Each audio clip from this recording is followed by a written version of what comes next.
Mobile hunters, the king of comfort has arrived. Go to tetherednation.com and check out the new Lockdown saddle. Over the past 2 years, Tethered has tested and refined a new approach to their saddle lineup. The Lockdown saddle takes the best-in-class features from the Phantom, like the UtiliBridge, comfort channels, and included an expandable saddle body with their Lockdown link construction to take saddle hunting to the next level of comfort. As if this wasn't enough, they developed Lockdown haulers, which has a slightly rigid internal frame structure, so you can easily unzip, zip, and access haulers with one hand.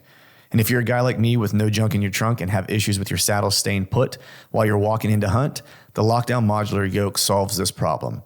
Whether you're new to saddle hunting or an old tree climbing veteran, go to tetherednation.com for all your saddle hunting gear.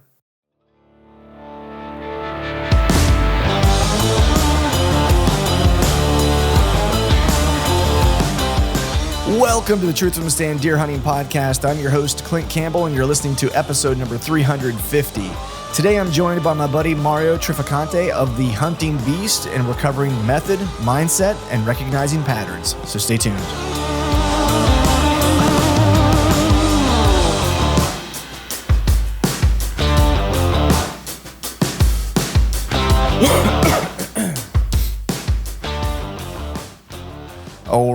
All right. What is up, everyone? Happy Wednesday to you. Hope you're doing well. Hope you are feeling fine. I feel like I'm finally back from being under the weather. Had a little travel for work. Was flying in the metal tube of sickness, as I like to call airplanes these days. It doesn't matter where I go anymore. When I fly, it's like I end up with whatever nasty bullshit cold that happens to be floating around the tube, I end up coming home with. So spent the past week under the weather. But I feel like I'm turning the corner and on the mend. The other good news this week was I actually got to shoot my bow twice, and I didn't shoot pain free, but I was able to shoot, and I was actually more accurate and consistent than I had anticipated. Now, don't get it wrong here. I didn't shoot a pile of arrows. I think I maybe over the course of 2 days, I shot probably, I don't know, something like 12 or 14 arrows, something like that. Mixed between, field points and broadheads. So feeling okay with the season, opener here, just a little under a month away here for me in PA. So I feel like I'm making progress. But with that, we have a super cool show for you guys today. I'm just going to kind of jump right into it. Before I do that, though, just as a quick reminder, if you haven't checked out or if you haven't picked up truck cameras, arrows for your season and stuff like that, you can head to exosoutdoorgear.com. You can use the promo code TFTS, and it'll save you 15% on picking those items up. So you're going to want to go ahead and do that. If you use the promo code, save some cash. Get your gear all squared away here as the season is approaching. Especially if your opener is October, you got a little bit of time, but I wouldn't postpone much longer. But with that, have a cool show for you guys today. I have my buddy Mario Trafficante on from the Hunting Beast. So a lot of you, know Dan, I'm sure, or have heard of Dan and have watched Dan, have listened to Dan, in his rounds on podcast, his own podcast. And I'm sure you probably heard Mario in the past too, but Mario's maybe a little bit more incognito with the Hunting Beast, but he's been, Dan's partner for a long time, on the Beast, related to, all the products that they've put out and so on and so forth. Mario and I have had a couple mutual friends, and I've wanted to have him on for a long time. I just wasn't quite sure how to get a hold of him. And we talk about this a little bit on the podcast, because he's not as much out in front of the microphone, if you will. It was one of those things I wasn't quite sure how to approach the conversation, how to get in touch with him, what type of conversation we might have. And just by chance, as fate would have it, whenever I had Joe Rentmeester on a couple weeks ago, Joe and I got to talking, and he suggested that Mario and I connect to talk about some things outside of hunting, actually, and we did. And Mario and I ended up staying on the phone for I don't even know what it was, hour and a half, and most of our conversation was rooted in three things that he and I both have an interest in. Which one was certainly hunting, hunting bucks. Two was our love for grappling. Mario, grew up wrestling, wrestled in college, and still coaches and helps coach to this day, and just and loves the sport. And the third thing was like things that you figure out whenever you wrestle, and just like a natural curiosity for things was, mindset and how these things all kind of interrelate and tie together. And like we both, read books about this stuff. And so we just had a lot of kind of common interest points. And truth be told, we should have probably just recorded that phone conversation because it was super cool. And it was just, and it was just off the rip. And we were both just kind of riffing on things that we like, things that we've seen, whether it was grappling, deer hunting, books we've read and stuff like that. And it was in that moment I was like, dude, we just need to do a podcast and just and make this happen. So we did. And it's probably one of my favorite conversations that I've had in a long time. Not because, I'm trying to figure out how to say this, but I enjoy all the conversations that I have. But this one is really kind of in the wheelhouse of like all the things that I really like. And the ability to kind of connect all three pieces together. And so that's kind of what we do in this podcast. So without further ado, I'm just going to go ahead and jump into the show. I hope you guys dig the conversation as much as I did. And as always, thank you all for listening. All right, folks, welcome back to another episode of the Truth from the Stand Deer Hunting Podcast. And today I got a fellow on who, honestly, I should have had on a long time ago. I'm speaking to none other than Mr. Mario Trafficante. How was that? That was pretty good. Yeah. That was pretty good. Nice. My dad would be proud. Yeah, would he give me one of these? You got it. You Yes. got it. Yeah. That's Very awesome, good. man. For the listeners out there, they probably know, a bit about you already, man. Mario, of course, is, has been working alongside Dan, our buddy Dan Enfault. He's been on the show a bunch with the Hunting Beast, hails from Wisconsin. And it's funny kind of how we met because I've known of you for quite a while, right? I started following the Beast, years ago. And had learned of you and had actually watched, a bunch of the videos and podcasts that you and Dan used to do together. Right. And I've wanted to have you on for a while, and I was just never sure quite how to reach out to you because Dan obviously is very much forward of the camera and stuff like that for the Beast Right. and stuff like that. You were always kind of a little bit more. I would see you here and there, and I'm like, man, that guy is just. He seems a little mysterious, I was like, I need to talk to him. But wasn't quite sure how to get a hold of you. I figured we probably had a couple mutual friends, but I wasn't sure who they were. And so just Right. as fate would have it, had our mutual friend Joe Rentmeester on a couple weeks ago, Right. and we got to talking, and he suggested we connect it, and we connected. And it's always weird when you connect with someone that you know from afar, but don't personally know because you're not sure who that person's going to be or what they're going to be like. And we had some stuff that we wanted to talk about on that call initially, and then just naturally we dove right into like all the things that you and I had in common, which was like our love for bow hunting, grappling, mindset, like all this stuff. And I was like, we should have just recorded a podcast right then and there, man. But that's a long-winded way of me saying I'm stoked to have you on finally. Yeah. Yeah. Me too. This is good. I'm glad we got a chance to do this. And I think the same way. I was like, when we hooked up and talked the other time, I got off the phone with you and I'm like, oh, we should have recorded half of that. But I'm sure we'll get into a lot of those same topics Yeah. because I think a lot of it is intertwined Yeah. and just around the mindset of how Mm-hmm. guys think about hunting in general. And I know you were a wrestler, I was a wrestler. We shared that a lot of common stories. I'm sure we'll get into that as well, because I think there's a lot of similarities and a lot of parallels that can be drawn between people that push themselves in whatever endeavor. But Mm-hmm. wrestling's one of those things that kind of pushes you physically and mentally. And I see a lot of parallels with the guys I encounter that love whitetail hunting and love maybe sort of the more edge extreme cases of it, Mm-hmm. of the challenges that it can offer. And so there's some good parallels there as Yeah, well. for So sure. yeah.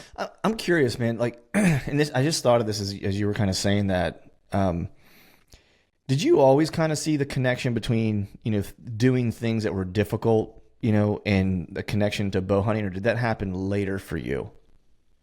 Um, I think all of this, all these sort of connections, I would say, happened later in life for me as far as actually being aware of what was going Mm-hmm. on.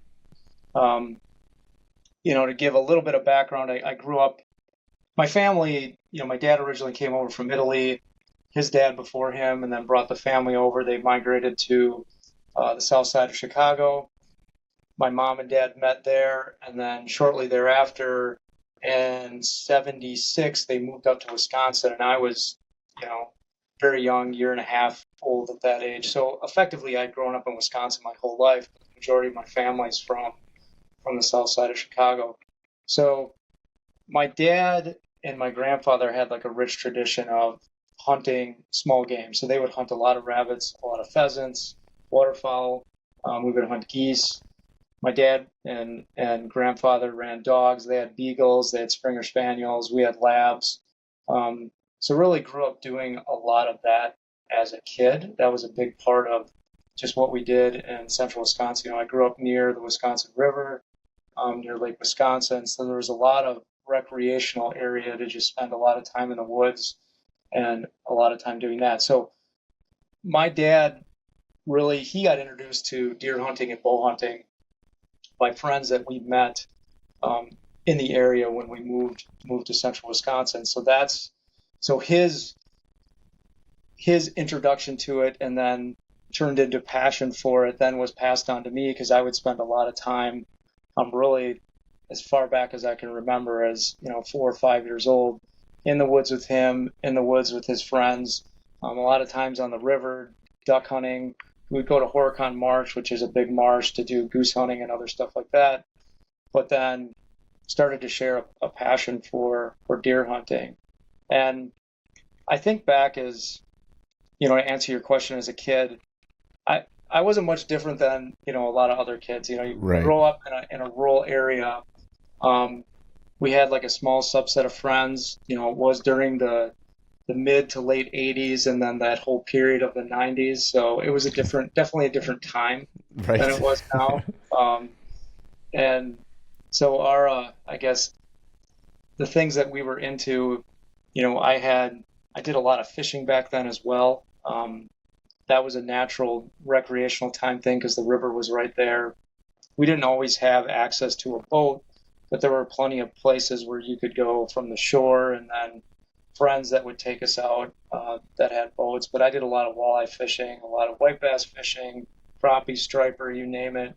That river and lake area was actually, a very good waterway, a very productive waterway during that time. It just wasn't as busy as it is now. I would say Mhm. the boating population around the state of Wisconsin, and really all areas that have lakes, probably grew by 75 to 80% in the last 40 years. So you just see a lot more recreational boating in this area, which does have an impact on Right. fishing and other recreational sports out there. But as a kid, it was great because during the week there was next to no one on that river or lake, and you could spend a lot of time out there. Right. And land wise, it was different too. I look at the area where I grew up. There was a large bluff that had a bunch of contiguous farms, right? And there was easily 500 to 800 acres of just contiguous farmland that was uninterrupted by houses or anything like that. So a lot of the farmers were very welcoming of you to ask for permission and hunt on them. Also very My mom, different. yeah, yeah, it's significantly different, Right. to what we see now. So, um, yeah, I spent a lot of time doing that. It was right around middle school where I started to get into sports. I had a math teacher actually that got me into wrestling, and then that whole part of my life took off in that direction. Hmm. So, Nice. When you when you think back, because you mentioned your dad, the bug bit him, right, and then it was passed along to you. Excluding him, what mentors did you have kind of early on to cut your teeth? Because for me, you know, growing up PA, heritage state, so it was, a birthright type of thing. It was like whenever I became of age, I'd be out there. Went with my dad when I was younger before I was actually able to hunt and stuff like that. But the moment I could carry a firearm or something, there was no doubt. And for me, it was my uncles, mainly my uncles and my dad, and they weren't like strategic hunters necessarily. Like they loved to hunt. They all still love to hunt, and they still do. But it was more of a, we're gonna go sit this one place and we're gonna hunt like, the first 3 days of gun season, and maybe like there might be an elk trip somewhere in the next 2 to 3 years or something like that. But it wasn't like the strategy we think of today when we think about bow hunting and getting close and stuff like that. So for you, what was your kind of mentor? Who were your mentors growing up, and what did that look like? yeah, I like to I think this is a good example because you can learn this and change your mindset outside of the fact of what you may have done for the majority of your life. I grew up following a lot of the same patterns as you mentioned, so without a shadow of a doubt, the biggest mentor in the outdoors for me growing up was my dad because it was a passion of his. He liked to trap shoot as well, so we spent a lot of time doing that. Um, but for him, you know, we had a piece of property that my mom and dad were like in a partnership with. First, it was just a land exchange. We would do maintenance for a farmer on the property, and then they would give us access. And there were a larger group of guys that would really they had a deer camp on there, and they would do gun season every year. Traditional gun season in Wisconsin, we would all get together for breakfast in the morning. Everyone had their set Yep. stands. There were specific areas that they knew the deer were coming and going from. Everyone would sit the morning, and then there was, a deer drive that would take place, and you would really try to get the deer moving around um, based on your movement and what you were pushing them. Right. There usually was a nice buck that was taken, I would say every couple years. And by nice, I mean in that 130, 140 inch class. I never saw anything from that group taken bigger than that. Now, that's not to say that they weren't around because speaking of mentors, the the people that I was around, my dad and his friends, they weren't the type that were really focused in on the timing of the year, the Mm. wind, the setup, how you might hunt bucks in the early season versus hunting them during the pre-rut versus hunting them in the rut.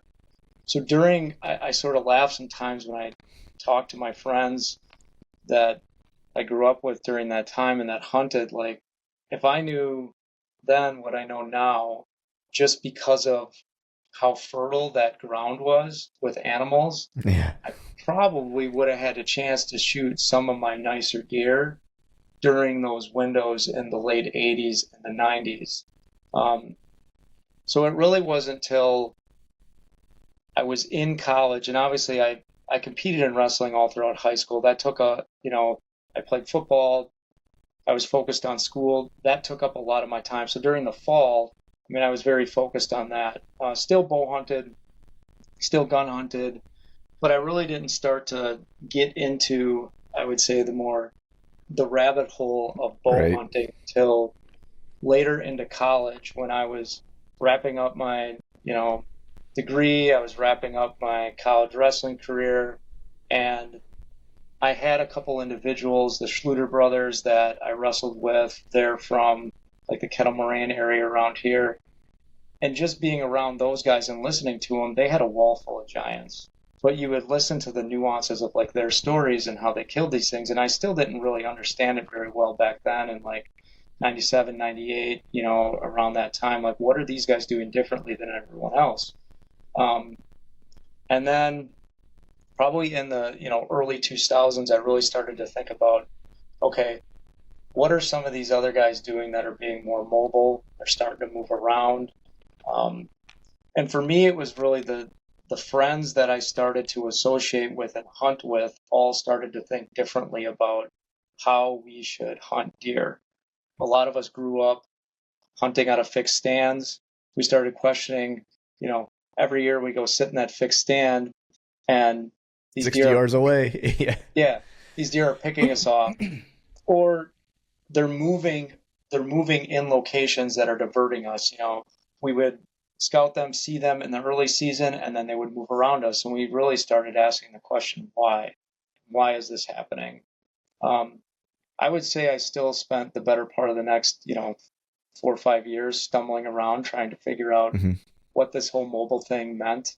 I used a climber quite a bit during that time, just to move around in different areas and have access. Right. Now, thinking back on that, I had success, but I was still in that mindset of with a climber, I was still focused on, at least for the topography that I had available to hunt, I was still focused on picking the right tree or picking trees because you had a certain type of tree that you had to get in with a climber. Right. Um, and then really after that, when I moved out to this area in southeastern Wisconsin and I started working at the company that I work for now, shortly after that is when Dan and I met. And we just kind of met by happenstance because the area that he worked in was actually right behind the area that I worked in because I worked in software engineering, he was in R&D machining, and I would have to walk through that area. And it was like, hey, this guy knows a lot about bow hunting. And we got to talking. And then um, through those talks, I sort of convinced him and twisted his arm to come out hunting with me a few times on a property. And then from there, um, I really started diving down the rabbit hole on all this stuff that the hunting beast early on, I mean, the form and everything was Hmm. teaching all the practices, all the different nuances of the different patterns that you could hunt. And it's kind of funny because that mindset that you take from one avenue in your life, and I've recognized this about myself as I get older, and this is probably something that other people can think about if they haven't recognized in themselves, is like you become sort of obsessive, Yeah. maybe to a fault, Yeah. to learn everything about a certain topic. Um, but then in doing that, not only do you learn about that topic, but you ultimately can learn a lot about yourself. Um, so, but from there, I had the opportunity to talk to and meet a lot of other individuals that had these like mindsets. And I was like a sponge. I always like to listen to other people's perspectives and stories and how they were getting it done. And even to this day, I'm the same way. I'm always very interested in how people are finding deer, locating deer, um, how they look at things differently. So, Yeah. yeah, That's the one thing, like just in that brief conversation that you and I had, a couple weeks ago, like I left it was funny. I went right to my wife and I was like, I just met this guy that I've known for a while. I was like, I can't believe it's taken us this long to talk to each other. I was like, we should have been best friends years ago, And the reason yeah, being was because it's just like the thing that I noticed about you, and I noticed about a lot of guys that I find interesting, I become friends with, that I share stories with or whatever the case is just that constant curiosity. And that was the first thing that I kind of recognized about you. It's like there's like whenever in talking to you just in that brief conversation, whenever I was saying something or explaining something or whatever it was, like there was an intent to listen, not hear, yeah, but listen. You know what I mean? Like and actually absorb. And not everybody does that. You know what I mean? And the way you can kind of tell is what is the next thing that person kind of says to you after you've kind of explained whatever the conversation, you're part of the conversation, right? You can really right, kind of tell, did they absorb what you were saying? Were they just hearing you? Were they actually trying to pick something up, learn something or whatever the context of the discussion is. And it was just kind of interesting to kind of talk to you and kind of recognize that about you because you always struck me as a person who was very meticulous, right? And like very much into the details. In that there was never too small of an opportunity to learn something, and I think that yeah, that's a trait, regardless of whether it's hunting, spearfishing, whatever it is you do. If you want to be good at it, that's a trait you should probably have. yeah. I agree. And again, I, you know, I'm 48 years old now, so I've had the advantage of having a lot of mentors in my life, not only in the hunting space, but I'll bring up wrestling because I love that sport and I love what it's provided me as a human being and the opportunity. But I would say that just that alone and the mentors that I've had in my life through there have allowed me to have a lot of self reflection when I look back. Even when I look back at the last 10 years being part of you know, hunting beast and the whole hunting community and learning how to do things in a different way. I often think back to when I was a kid and you're trying to sort all these thoughts out in your mind. And I recommended that book to you, Yeah. that Achieving the Impossible book. And what's interesting about that whole concept to me is because I feel like there's a lot of parallels to this stuff with hunting nowadays and what people are trying to do because I think quite often there's so much content and so much information out there.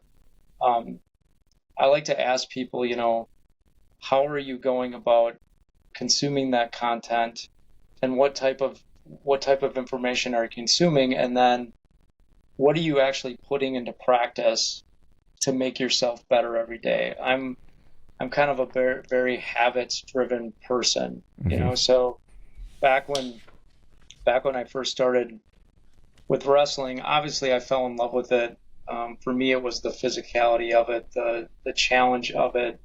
Um, I had some success early on, even though it's one of the most humbling things. Yeah. It's one of the most humbling sports in the world. But I also think there's a parallel to that and other difficult things, just like trying to hunt mature whitetails can be one of the most humbling experiences in the world.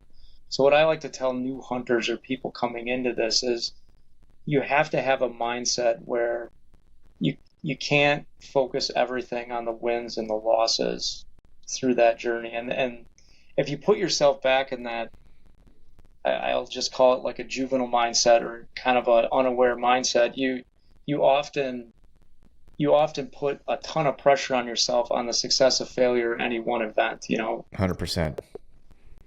Speaking of competition in wrestling, it's like, did I win the match, or did I get the takedown? Or you can have these little mental battles in your head within a practice, um, about are you being successful against your practice partner or are you not? You can go home at night with self doubt because you didn't accomplish what you wanted to accomplish that day. And then you can ride off that high coming out of a practice because, you know, maybe you were unbeatable that day. I feel like there's a lot of parallels to that in many endeavors in life. And I think in general, in order to be successful in this hunting game, you have to have that resilience as well, because it's not things aren't always going to go your way. I would say more often than not, when you're in this learning curve and you're Yeah. trying to seek things out, you're going to fail more than you're going to succeed most of the time. But Yeah. you're going to learn a lot in those failures or those sits that you have, because there's little nuanced details that you can pick up. And um, yeah, Yeah. so No, as you were talking, I was just kind of playing my, how different approaches for me have evolved over time, right? I would say when I was younger, my approach was very much to almost anything, right? Because it's that old saying, like, you do everything the way you do anything, right? And it was mhm. very much seat of my pants, spur of the moment, very kind of, not a lot of planning. And that was just kind of how I preferred things, right? And then evolved like a little further as I got older, and it became way more kind of scripted. I liked things to be scripted, right? And there was some good and there was some bad with that. And now I'm at a place now to where it's like I like a little of both. Like I figured out like that a little bit of both, and I kind of equate it to like a little freedom and a little rigor at the same time. Kind of gives me the happy medium of like things to make decisions based upon, but also the freedom to paint outside the lines if I would like to, right? To kind of keep things fun and interesting and stuff like that.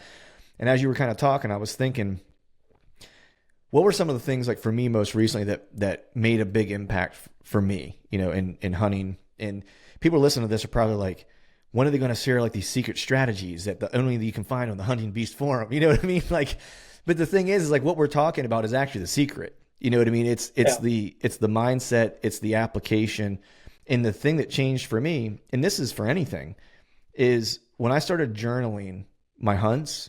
All of a sudden, it wasn't that I didn't have that experience before I started journaling. It was that writing it down actually made it sink in, and it made me think about things that I wouldn't think of if I was just kind of absorbing them through like the experience. When it got done, I would get home, or even when I was in a tree, I would use the app, whatever app I'm using, and I would just journal the hunt, like what the wind was, what direction the deer came in, what I'd seen that day, if I had any previous intel of what or what I thought might occur in that spot, whatever the case was, just like 6, 7, 8 sentences of like what happened, right, and some of the details. And then I saw like all of a sudden I started making better decisions, having better encounters, like just in general, because it was like I was just filling that database up. And Well, then the parallel that we've been talking about with grappling for me, When I started making strides in jujitsu, I started journaling after all my training sessions. As I would come home and I would write down what we drilled that day, what part of the Yep. drill did I struggle with, what part of the drill did I continually forget? Oh, I kept forgetting to put my left hand here, you know. And then I would journal each one of my live rolls. So say I had 6 live rounds that night, I would journal 2 or 3 sentences about each live round, like what I gave up, why I gave it up, what I got, and why I got it, for each kind of one. And I was able to kind of see places where I was winning, places where I was losing, but it ultimately allowed me to start making plans for how to address those things because they Hmm. were stark. They were right in front of me and I had to address the question. You know what I mean? I had to Yeah. address the issue. And to me, people were like, where are those hunting beast strategies? Like, well, the strategy is like, take notes, man. You know what I mean? Like with anything, you know what I mean? Like have a process or have an approach for how you're going to absorb and then analyze and then execute against it. Yeah. So this is probably going to get kind of heady, and I know both of us are sort of like this, so I apologize for this in advance. But I think this is super cool because I do. Again, I didn't realize a lot of these things literally within the last couple of years, doing a lot of self thinking and thinking back how all these patterns fit together. But when I was younger and really into wrestling, and it was my competition days, and I had to get better, I did a ton of journaling. I would go to camps and clinics, and that was back before there was a lot of video and anything like Right. that. So you were writing down. I mean, I was drawing pictures of moves, and then you have the whole thing where you're visualizing you hitting that technique in your head over and over. So I put that in the bucket of there's your curiosity, right? You have Mm-hmm. this curiosity and you want to learn this subject matter. So for hunting, you need to have that. Number one, anyone coming in this, you need to have that curiosity. If it's just a pastime, which is perfectly fine, and you just sort of enjoy doing it, that's to each his own. It's just like if you're competing in a sport, but don't expect to achieve that next level that you might see, you know, the guy down the road who actually has that curiosity and then combines that. The reason why you're journaling and the reason why you're thinking through each of this stuff, because now you're combining it with this passion that you have for it. And there is specific, physiological things that happen in your body and neurological things that happen in your brain when you combine those two things. You get a dopamine hit, you get endorphins released, which increases your motivation. It increases that sense of euphoria or that feeling of good. And then you replay that stuff in your head over and over again.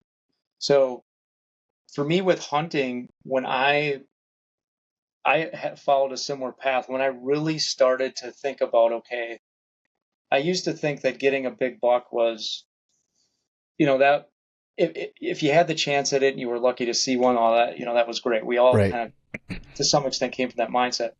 But then to really start believing that it was possible because you were putting all these pieces of the puzzle together, that meant if I'm accessing a property, it was paying attention to all the details as I walked in of where am I seeing the deer sign? Where are they walking? Where are they browsing? If I'm accessing from one direction, where is the predominant wind coming from, and how are they either seeing me, smelling me, hearing me? These are some common themes that you hear a lot now. I mean, this content has been replicated over and over and over again.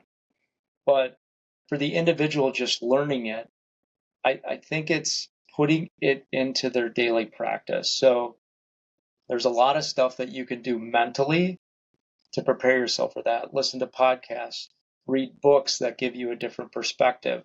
Um, you can also, you know, watch different videos that have that content where you're actually seeing it play out firsthand, which, if you think about it, you didn't really have the opportunity to do maybe 25, 30 years ago. They were limited, and of a certain context. I would also say an important factor is, and you shared this with your grappling, is get out and practice it. So actually practice the craft. And that doesn't necessarily have to mean the act of hunting, but just the act of getting out and doing woodsmanship. There's a lot of stuff that can be gleaned from just being out in the elements. And I think one of the advantages some of us have that got into this very young or had someone that got us excited about the outdoors very young is that when you're younger, your mind is very elastic. And when you're in these outdoor environments, you're absorbing all this stuff almost unconsciously. It's the contour of the land, it's the sound and the different ways that the animals react in the woods, the birds, the squirrels, um, the other animals that are interacting in and around deer, the threat of a predator, all these things. And I know it might sound a little weird and hocus pocusy, but all these things actually tie together. Um, on how deer behave and how deer move through specific pieces of property. And so that's a huge part of it, is just getting out on a daily basis or getting out on a consistent basis to experience that. Shut out all the electrical disturbances and the noise from the modern world, and really immerse yourself in that outdoor world and get a sense for what that's like. Yeah, I mean, that last part that you just kind of mentioned, what came to my mind, and I wrote it down as you were kind of talking, was presence. Is like we lack the ability so much so to be present in our current day, just based on all the distractions and this notification going off on our phone. And we were joking about this before we started recording, where I'm on a Zoom or a conference call like 24, like Right. all day at work, right? I'm inundated with stuff. That's the opportunity whenever you get into the woods, is just it will tell you what it needs to tell you if you're just present enough to recognize it, right? And that was a lesson that took me for forever to start to pick up and implement. And even still, like I struggle, but and it's as simple as things like this. Like last year when I was in Kansas and I crept up on this deer that I was trying to catch up to, we ended up at the same spot at the same time. But I had an opportunity at him and it just didn't work out because I just didn't quite have enough light. People have heard me tell this story, but the net was is like I would have blown him out of there if I didn't creep up over this draw and I just stopped. Like I could Mm-hmm. see where I was trying to get to. It was only but maybe 25 yards away from me. But what I've started doing is as I'm approaching where I want to be, I take a long time to get to the final destination, like the final tree or whatever. And I just start listening for things. And I picked it up from a buddy of mine because he changed the spot where he was actually going to hunt a day, because he went and he was just like, man, I get to where the area that I want to hunt. He's like, and I just stop for like 20, 30 minutes. I just sit on the ground and listen. He's like, in the last time he killed a hammer deer, he killed like a Boone and Crockett deer this year. And he's like, I heard squirrels chattering, but they weren't chattering where I was at. He was like, and so it told me that the acorns are 50 yards that way. He's like, so I moved 50 yards to be where the squirrels were at. And he's like, and sure enough, that's where that deer came, because he was munching on acorns. And I shot him at like 15 yards or whatever. So it's like little things like that. If you're sitting in your tree and you all of a sudden see a bunch of birds bust out of the brush, right? Yep. It's like, well, they didn't do it for no reason. It might not be a deer, but something moved them. You know what I mean? It's Yep. like, and so it's being in tune to like all those different things, right? And it's just your ability to be present. And then the other thing you made mention of was like, I kind of categorize them like together, is like in sports we talk a lot about visualization. I know for me, when I get home from a training session, it's like I lay in bed and have a hard time falling asleep because I'll be going through like all the different roles I had. And when I Mm-hmm. get home from hunts, I do the same thing. Or even like the evening before a hunt, I'll lay in bed and like think about my access, like how I'm going to get in. Okay, there's this down log here, so don't trip over that. You'll make noise. Like I go through like how I'm going to get into a spot, And I just don't think that we pay enough attention to that kind of stuff, where it's like, we do it in sports, but like visualizing your success and visualizing the things that you want to do helps immensely. And then the last thing that you mentioned, there's actually the first thing you mentioned was kind of, I wrote down, believe it. What you said, believe it was possible. I think it was like the phrase you used. And Yeah. that is so like, if you can't believe it, you can't be it, And so until you believe that you're going to make the right choices and do the right things, and you're going to have the type of hunt or the type of experience you want to have, if you can't bring yourself to believe it, then don't expect it to actually play out when you get into the woods. Right. And again, back to the mindset thing, I think it's like as you mature as a human being and you've been around long enough, hopefully that you begin to like mature in your mindset and your outlook on things. Right. For some of us, me admittedly, we're a little bit emotionally unintelligent as we're younger, and we're Mm-hmm. we're sort of flying by the seat of our pants through. I knew if I tried to work harder than everyone else and all this stuff, that well, then that meant success, and at a certain level, that would attain success. But then when you push yourself into a harder situation with whether if you associate it to deer hunting, if you start trying to level up and hunt that more mature animal, well, you're hunting a different animal Mm-hmm. that it acts differently. It observes its environment differently. It observes what pressure is and people are doing differently. So no different than in athletics when you're leveling up or any other endeavor, business, whatever other thing you're seeking to get better at. I think you have to push yourself outside of your comfort zone and you have to sort of level up into those areas and learn from others around you or learn from the environment around you, and that really takes like patience and observation. Mm-hmm. And a Is lot of people's lives are, I always say, if you there are a lot of people out there that are hunting that we don't know about that are killing big stuff year after oh year after yeah, year, right? yeah. And when you get a chance to talk to these guys, or even if you talk to the ones that are more vocal, a couple common threads that I always see with them is I see this curiosity, I see this passion, I see this commitment to this daily recognition of they're always thinking about something that pertains to their goal set of what they want to accomplish. Um, and then they're adding little pieces of activity in there. So whether it be they're making sure to get out and shine one night to check if Mm-hmm. an animal that they're looking for is in that certain field, or they're getting and going out and looking for specific sign in areas, or vetting new areas that they didn't have access to before.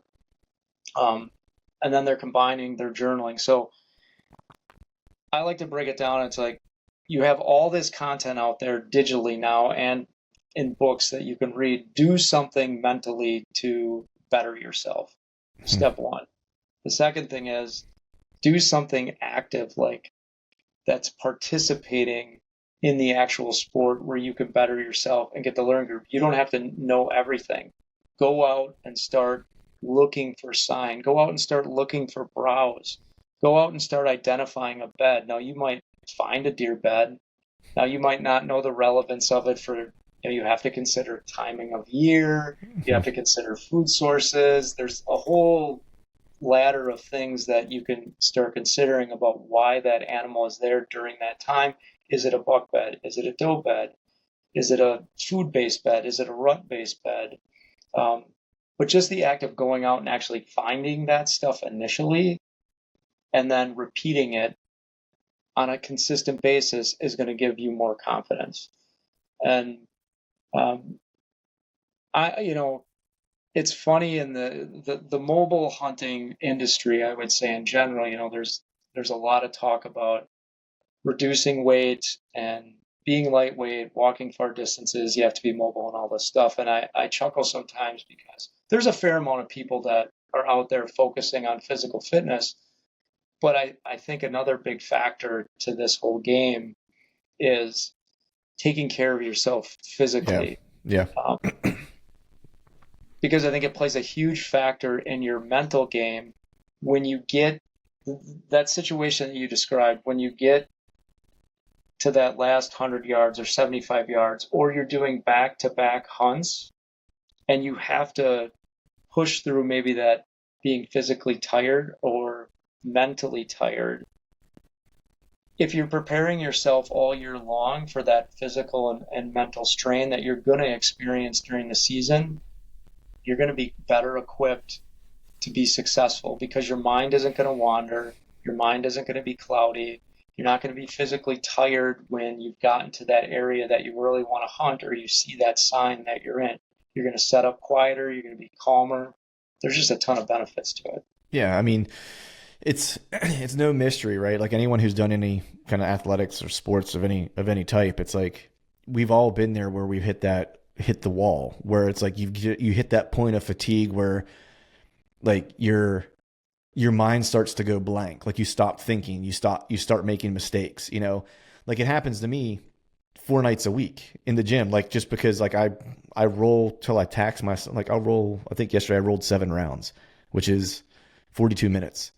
Like that's a lot of round. Like that's a lot of, and Yeah. that was after like an hour of drilling. You know what I mean? So that's a lot of cardio, right? And so like by the last round, I'm shot and I'm in straight survival mode, usually like the last round. And I can tell when I'm done because I start going blank and I start just making really, really bad mistakes, where it's like I do things that are uncharacteristic of like what I've learned and how I've progressed, right? Same thing happens in hunting, right? Like you get to a point and like out west, they call it boinking, I think is what they call it. Like when someone just like shuts down, like the altitude, the fatigue, like everything gets them and they're literally ready to just sit down and die, like on the mountain and not go any further. I think they talk about it Right. on like mountaineering and stuff like that too. And so it's a real thing. And so it's like if your body is not equipped, right, at some point your body has to take over for survival mode. And where do you think it gets that stuff from, right? Like you start thinking, you stop thinking clearly and you start making uncharacteristic mistakes. And so if you're on like a 10-day hunt or whatever, to your point, doing back to backs, if you're not, you don't have to be an Olympic athlete. That's not what I'm suggesting, but any level of fitness is going to help you be able to have mental clarity longer. And the more you can stay mentally clear, the better decisions you will make, the better you will utilize all your prep work, all your all the work that you've done in scouting, shooting your bow, like all those things kind of come into play and you're able to kind of draw them when you need to, as opposed to mentally fumbling around, and, potentially costing yourself an opportunity or worse potentially. Yeah, and I think so. I think some people get here by way of accident because like they get obsessed and then it just consumes their entire life and Mm-hmm. they might get a bit out of balance in other areas. Now the reality of it is for a lot of us we want to try to keep balance. We have a job, we Mm-hmm. have family, we have other obligations. So, some people might ask, well, then how do I do it? And this again might be seem simplistic, but I think you got to be very deliberate about how you break up your day and your time. I mean, this is very much the case for me. I know that in order to be successful, there's a certain amount of mental learning that I need to do in the sport of hunting. So, I, but there's also other things that I'm interested in. I'm interested in a lot of business stuff. I'm interested in a lot of, athletic and training stuff. So, there's only so many hours a day to consume content. So I think you have to be deliberate about how much time do I want to spend consuming this type of content and what do I want to make a priority in my life.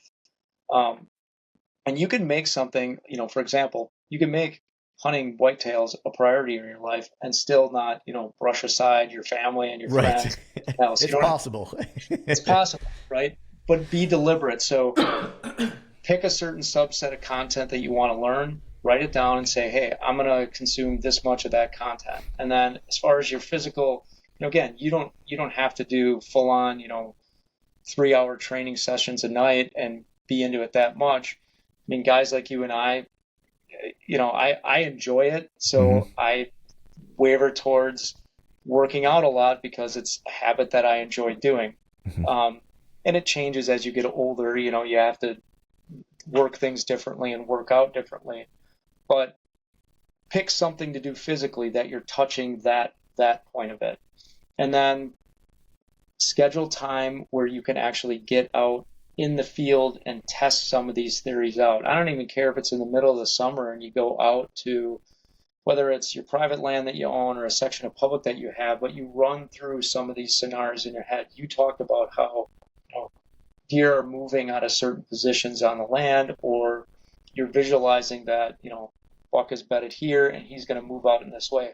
Well, how many times have you actually set up on a scenario like that? Mm-hmm. Because one of the things I've recognized with a lot of the successful hunters is they've stacked the cards in their favor because they've put themselves in that situation over and over and over again. And when I talk to these guys, it's like they've afforded themselves through their schedule and what they prioritize the opportunity to get out and put themselves in a position to be successful more times than not. So instead of maybe being out in that prime spot one time a week, they're putting themselves in a variety of spots based on the wind, the time of year, the food source, 3 to 4 times a week. Now, even if they're not successful, each time you go out there, if you're observant of your access, if you're observant of the sign, if you're observant of the wind, if you're observant of the sounds and everything that's coming in when you're out there, you're going to learn a ton. And I can guarantee you, like, those situations, they repeat themselves. And Yes.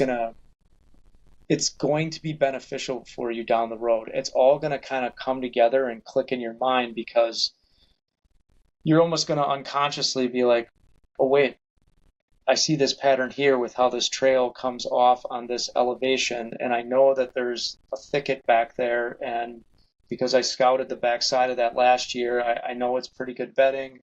And I see a deer moving through this property this way, or this area this way.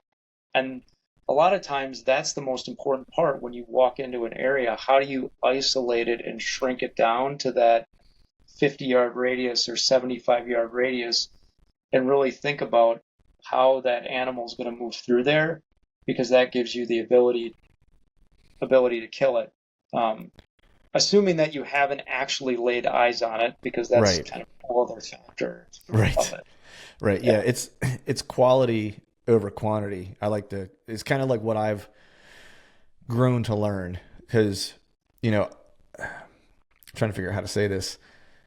I used to your earlier point about, consuming things with intent, right? Like you were talking about, like whether you're reading or listening to podcasts or whatever, and prioritizing your time in the right way. So what I had learned for me over time was that, for me, I I'm more focused on deer hunting if for part of the year I can still do some deer hunting related stuff, but I can distract myself with something else.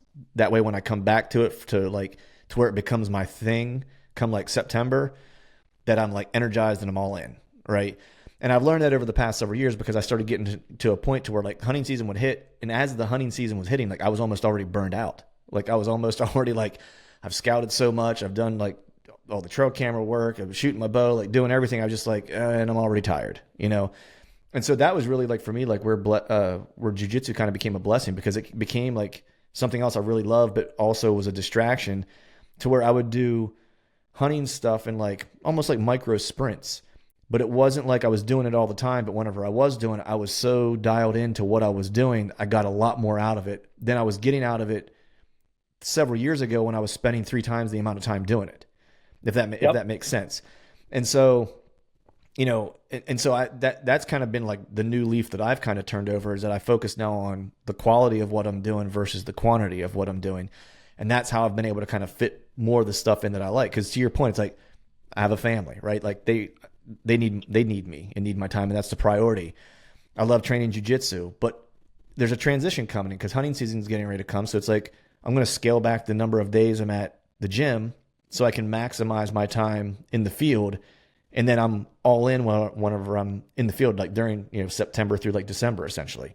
And then once the calendar flips and my hunting season's kind of over, I still do my off season scouting and stuff like that. But then it's like, I kind of jump back into like increasing the number of days I'm at the gym. And I get back into the jujitsu piece, as on more of a, like a regular basis.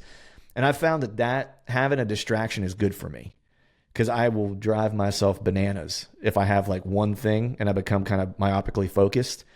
I'll ruin that thing for myself. And like I've learned that over years to where it's like I need to have like a healthy distraction. So I keep the thing, but I also keep it fresh. Yeah.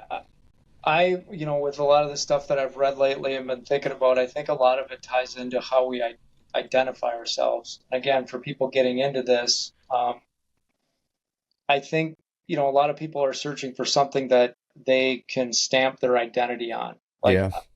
I am a hunter. I am a wrestler. I do jujitsu. And when we're younger, obviously, in the social circles that we're on, this is a very powerful thing. We're all Oh looking yeah. for acceptance. I do think this also continues to happen when we're older, depending on how comfortable we are in our own Hmm. skin.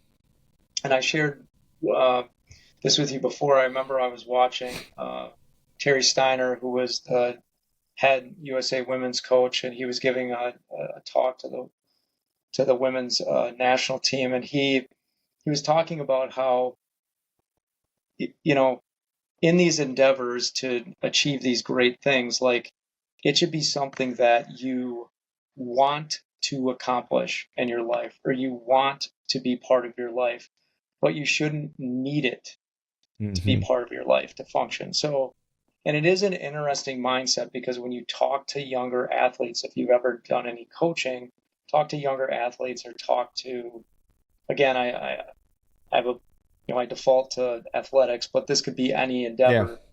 Um, they often associate their identity with said thing that they're doing, whether it be deer hunting or wrestling or whatever. And the weird thing that happens mentally with that is that you can end up putting a bunch of undue pressure on yourself to be successful in that endeavor, um, and not enjoy the experience, and B, almost have the blinders on that you're not seeing The full picture. the, Yeah. the full picture and like the Yeah. learning moments that you can draw from those experiences because you're like, oh, I didn't see anything tonight, or oh, I got this close and I screwed up and the buck busted out. You're not seeing the bigger picture of how these things are connecting together. Well, um, you go into almost like this like non-growth mindset, like to where yeah, all the disappointments are failures as opposed to like viewing them as opportunities, right? right, And it's a hard thing to do, right? Because like we're almost hardwired from birth to view them, you know, as a negative, right? Like things that we don't accomplish or whatever the case is. And deer hunting, it would be not seeing deer or not killing the buck you went to kill or whatever the case is. But there was I had a fella on, I forget who said this, but it was a quote that stuck with me. He said, "Whenever I don't see the buck I'm trying to kill today, he's like, I just think that I'm one day closer to killing him." And I was yeah, like, "Damn!" I was like, "That's a great way to think about it." You know what I mean? And that's kind of like, and that's what you're saying, right? It's like, you know, we let those things become the negatives as opposed to allowing those to be the opportunities that fuel us. right. And so, I think there is something to be said for, if you want to be a successful hunter, you have to have a certain amount of sits that you're doing out in the woods in those scenarios, practicing the craft. There is an advantage to guys and gals that can get out more than one time a week and they can move around to different locations. Um, Without a shadow of a doubt, the transition from being like a fixed location hunter to thinking that deer are going to come to me versus I'm going to go to them and I'm going to seek them out. That's a huge mind shift and change. And I know it's been talked about and replicated a lot, but then a lot of people are like, well, how do I go about doing that? And we talked about this or mentioned this a little bit, but obviously if you can lay your eyes on an animal and actually see how an animal is moving through a specific area that you have access to hunt, whether now, even though it might be in the early season and they might be in summer patterns. Um, but what you want to do with that, if I see a buck in a bean field and I see maybe he's coming out of a certain area in private, so I assume there might be some bedding there, and I see how this deer is accessing through if I'm watching them in the evening, but I'm seeing where they're entering the field, where they're exiting the field, or if I'm in the woods and I'm seeing where they're traveling on elevation. I mean, that nothing nothing trumps that more than to actually being able to see how that buck is moving through that property, to be able to move over there and think about your access and your wind and kill it. Now there's a lot of other factors to that obviously, but that's, and I don't think you have to do that many times to start thinking in that way when you go in and do your spring scouting. So when I go in and do a lot of spring scouting, or even when I'm scouting in the summer, I was just out this weekend in central Wisconsin running around some public scouting, and we were locating beds and finding beds. Um, but the whole time the conversation revolved around, you know, how do we plan on accessing this? Because the access that we had, we passed some areas that were potential bedding. Um, Based on the wind, the access that we were going in wasn't particularly ideal because it could blow into the bedding that we were wanting to hunt. There were some adjacent private bean fields that we could see pulling the deer quite a distance, a quarter mile or so out of the public in an area that was almost unhuntable because it was a lot of like fox elder, red brush, willow, like low-lying area, really good high stem count bedding, but not a whole lot where you can actually get in there and hunt it close. So again, how do we hunt those fridges, and how do we think about where the deer might be traveling from there and why they would be leaving that location? And so we ended up circling the entire block of that public several times, discussing different ways that we could actually park, how we could drop, one guy drops, one guy off, the other guy drives around and accesses from one direction, you access from the other direction, and hunt a bedding area from both sides. These are the different types of conversations, I think, when you put yourself around like-minded people, on how you start shrinking down that area and hunting it versus, well, there's a stretch of public there. There's the public parking lot. I'm gonna walk in. I'm gonna look for sign and maybe set up and hunt. That's where you can get a little bit deeper with it. You can start thinking about how you might access based on wind, based on pressure, to approach those deer differently. And now we already planned that we're going to drive back there because a lot of the surrounding roads are pretty elevated. Mm-hmm. So we could look down into adjacent crop fields and actually look down into some of those areas. Although it's difficult because you have a high stem count now, we're going to go back there and try to glass. And then in Wisconsin, we can shine and do some shining to see if we can pick up on any mature animals that are moving in that area and try to tie it to the bedding that we found. So that's kind of the next step after we walked it. We looked at it on a map, identified some areas that were of interest, actually got out there and walked those areas and looked at it, found out that this kind of lays out a little bit different than we thought. We don't want to access it from the area that we thought when we came in from the map. We want to access from this side road. And then now we're like, well, there was enough sign in there to make us want to come back and observe from afar, through the evening and daylight, and then at night drive around and shine some of these open areas to see if anything is in those adjacent fields that would be worth hunting. So that kind of a little tidbit of how, I guess, we go in and break stuff down. Right. Yeah. I mean, and that is all like going back to what we were talking about earlier. It's like curiosity, right? Like if you didn't have that why or how would we, right? That's Yep. like everything kind of dies right there. You would have just walked in and hunted it the way you kind of thought you were going to hunt it to begin with, and end of story. And that property, like that area, I've hunted close to there way back when I was a kid, but I turkey hunted it 2 years ago. Turkey hunted it. Dan always laughs because he's like, "Yeah, you go out turkey hunting and you just walk around and stuff." And I do the same thing, dude. I found I think I turkey hunted twice this year. The first one here in PA, we can only hunt till noon the first week of spring gobbler, and so I had a gobble off the rip on the roost, like where I was camping, and I was truck camping. And it was like maybe 200 yards away from where had my truck parked. yeah, And I went in to try to make a play and never saw the bird. It gobbled like twice on the limb and then never gobbled again once it hit the ground. And I was kind of turkey hunting, but I was also like pulling all the cameras I had set out like the year prior that I still hadn't like checked yet or pulled. yeah, And there was the one camera and there's like this little low spot. And I learned a lot from this actually. And I was walking up to this camera and I had to cross this little low spot. And there was a bunch of acorns that were in there. There's not many acorns in this place just in general. And so I was like, oh, okay, this is good. This tree was holding last year. And I was getting close to the camera and I found a shed. So immediately my turkey hunt was over. And like, I was like, I found a shed. So now I'm trying to find the other side. And then there were 2 really good bucks on that camera when I checked it. And so then it was kind of over. But sorry, I didn't mean to interrupt. no. And so that's, with the intent, I had the intent of a couple years ago of maybe getting out there because it's like an hour drive, it's a little over an hour drive, and I never made it over there to actually hunt it. But then this year I'm like, well, I want to get back there and look at it again.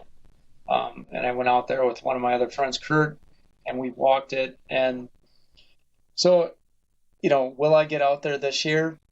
I think so, maybe, depending on how things play out and, right. What's moving around here and the other areas that I have scouted. But I think that's another important thing to note is like if you can get out and kind of build extra properties or extra areas in your repertoire, whether, you know, we all, I have access to some private areas that are local around here and in Western Wisconsin, but then there's also a large volume of public areas. And, everyone, it's no secret that there is a lot more pressure on public land now than there probably even was 5 years ago or even 10 years before that. Right. So, um, you have to approach and hunt those areas a little bit differently. But I still think a key thing is just having options. And the Yeah. big thing about the journaling and writing down different patterns on what you saw or coming up with like hypothesis about why a deer was moving in this specific direction, or if you did happen to see a deer move in an area that you either scouted and located and identified as like a primary bedding area, or you had an assumption or a hunch and you saw a mature animal move in there, that is repeatable in another location. And it could be whether it's swamp, whether it's marsh, whether it's farm country, whether it's hill country, the combination of that topography and that situation and that pattern will repeat itself in other areas. Yeah, it's funny you say that kind of pattern because you and I were talking about this where the way I've always kind of explained it was I have deja vu when I get to certain places where I feel like I've hunted this spot before, even though I'm in like a different state in completely different terrain that I've hunted before. I walk into a spot and I'm like, man, it feels like I've been here before. And it's typically because it lays out similarly to something I've hunted in the past, or there's like a bedding in an area and the wind's doing something similar that I had on like a hunt, 2 years ago or whatever. But the one thing that I kept kind of thinking of when you were kind of talking about going out and getting those reps, those observation reps, right? And sometimes people think that, you need to actually be hunting, quote unquote, or whatever the case is to get those reps. But if you have curiosity, you can find those reps in like the most peculiar places, and I'll give a for example. It happened to me last night. Wife, after dinner was like, hey, you want to take a walk? I was like, sure, let's go for a walk. There's a park. It's not far away. So we walk like around our house, like into this like little park area and around the park. And there's one area of the park that has this little dip. And every time I hit that dip, I can feel the temperature change, right?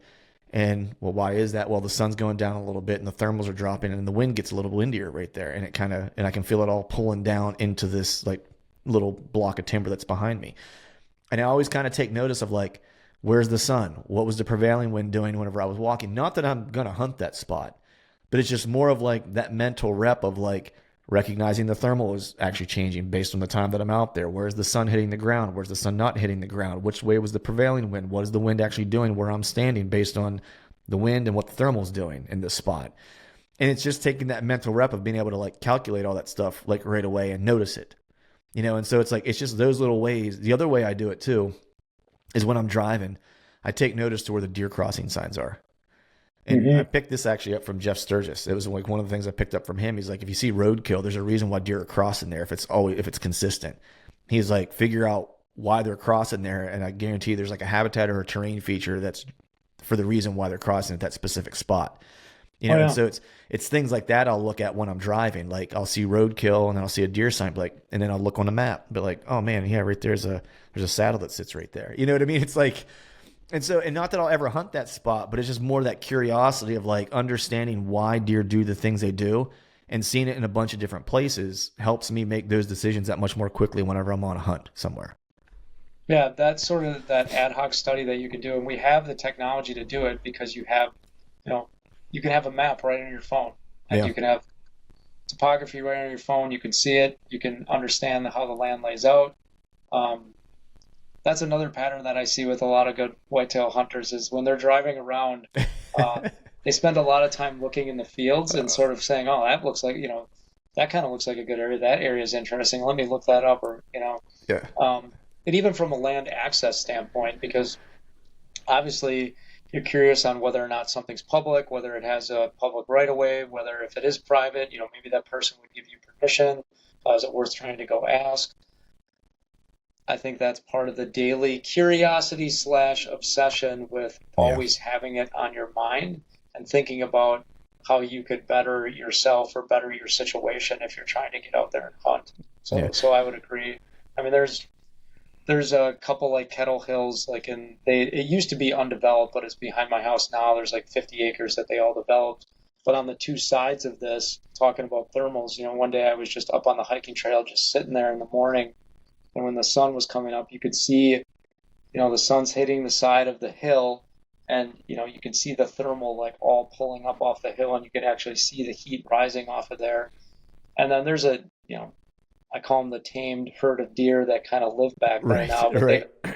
what's interesting is those deer, through about 95% of the development, stuck to almost the exact same patterns as when none of those houses were there. And then as the last 5 or 10 houses got in there and it really started to crunch down, then they broke their patterns and they started moving like more around the perimeter of the subdivision. But that was very interesting that there were like 3 primary trails because they bed up on the side of this bluff, and then they would drop down into the low valley where they built all the houses. And yeah, for the longest time while that whole subdivision was being built, they would take those same pathways that they had been taking years and years before that. And it took a certain amount of pressure, right? So once all the houses got built in there, there's like 2 that are remaining that are left. So then that kind of pushed them to the outskirts, and now they sort of run the fringe of it and still go up on the side on the hills to feed because there's oaks and there's park systems that have grass and everything that they like to feed on there. It just goes to show how much pressure it actually takes to move them off of what they want to do. Yeah, and what they'll tolerate. Yeah. And we've I've talked about this on other podcasts, but they'll tolerate you walking on the sidewalk, and they're 20 yards away from you. The moment that you step off and kind of approach them with 4 or 5 steps, then they spook and they run. And right. I've had a couple hunts situations where I've killed bucks in very close proximity to hiking trails. One was off the ground, one was on a stand, but in those scenarios, like those deer were, one of them was traveling back in the morning, and the reason why I had an inkling that there was something there was because he laid down like a large turd right on a scrape that was actually off a walking trail, so off a main walking trail that hikers walk, that other hunters walk, and then it kind of went into this little inlet in the woods. That video is out on the Hunting Beast YouTube channel, but that story is kind of twofold about that resilience during the season, because the night before I was down in western Wisconsin, and it was rainy and cold and windy, and I was sitting for the majority of the day. It was the 25th of October or something like that, and it was just at that last. I mean, there was barely shooting light left, and I lowered my bow down, dropped my string, and I was about to get down. And after sitting out in that slop all day, this buck came walking up this corn corridor, put his nose in this scrape. It was a big, like, half rack 10. He had a big 5 main beam on one side, and then he kind of had this weird pronghorn, like, sticker thing going on the other side. And I had to sit and watch that buck with my bow laying on the ground. He literally walked right in front of me, walked directly underneath where I was set up. I mean, I think he literally like stepped over my bow and then hopped in behind me and started rubbing the tree. And I flipped around and turned my camera on, and I filmed him rubbing the tree. It was silly. And then he just walked off out of my trees into because there was a creek bottom that met up with the road at the bottom of the ridge I was sitting on. And that's a couple hour drive for me. So I remember on the way back, I was having all those mental thoughts. I can't believe that I didn't wait that last literally like 2 minutes, 2 minutes, and I would have had a shot at him. And then what popped in my mind as I was pulling into my house, it was like 11:30 at night. I thought to myself, there's that scrape along that walking trail. I think something is moving through there right at last light in the morning and going back to bedding, because the way it's set up is there's kind of this big oak savanna, and then there's a like a tamarack swamp on one side, and then there's the oak savanna, and it transitions across, and then there's a cattail marsh on the other side. And I'm like, I know there's bedding in that cattail marsh because I've scouted it before, and I had the assumption like I think something is crossing this in the morning as it's making its rounds. It's October 25th. It's in the pre-rut. I'm gonna I'm gonna go in there in the morning and see if my presumption is right. So I kind of last minute I was gonna hang my stand um, right in that area, but the wind was a little wonky. So I made a decision to not be elevated because the way that the wind was. Um, so I actually sat in this little concave, this little divot in the ground, and I had like buckthorn kind of shrouded all around me. But 40 yards in front of me, I could see where that scrape tied in to another small trail that was in the woodlot that I was sitting in. And right at, I don't know, it was like 5 minutes or so before daylight, another hunter actually walked by me. And not 10 minutes later, I catch antlers walking up the walking trail. So wherever that hunter crossed off to, he obviously didn't spook that buck, or that buck was on its pattern, and it knew the timing of coming through there, that there typically was no one Right. sitting in there. Because that was an area where it's kind of an overlooked spot, because normally if you're going to hunt that, you walk far past that area and you go in north of where that is. So I catch movement out of my right eye through the thicket, and this thing's walking right down the Oregon walking trail. And he parallels me, and it was a nice 8 pointer. It's actually, you can't really see it, but it's this buck that's right over behind me. Um, so he's paralleling me on my right, and the wind and everything is just dead calm. So I did luck out with the wind because I'm sitting and he's about 30 yards from me on the trail to my right, which would be directly to my south. And just as fate would have it, another small little nubbin buck starts moving towards that scrape, and he picked his head up and saw that buck and made a beeline right for him. And that little buck's scattered out of there. He walked right over there, put his nose in that scrape where I'm assuming he had laid down that large turd the week and a half before. Right. And yeah, he stepped out, and it was like a 25-yard broadside shot. And I drilled him, and he ran and died like 50 yards away. Yeah. Um, You gotta love when it works out like that, man. That's awesome. Yeah. So one, I'm super excited because I have a camera set up on a new area that I found this postseason scouting that actually is maybe 50 yards off like a well-defined hiking trail, like well used.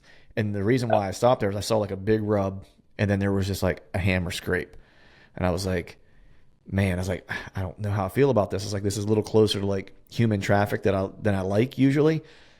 I was like, but I could see kind of how deer were moving through there because it's so thick and like in and around this area. Like, there's no way they can get through like the center of it. They got to kind of like skirt the edge of this. Like, it's basically just like a bunch of greenbrier. There's a bunch of blowdowns that are in there and stuff like that. It's just almost impassable, And I'm like, they got to be skirting the edge of this. That was why I ended up walking around it. So I was like, I'm not walking through this shit. It's like, I'm going to walk the edge of it and see if I can pick something up on the edge before I, jump into the middle of this garbage.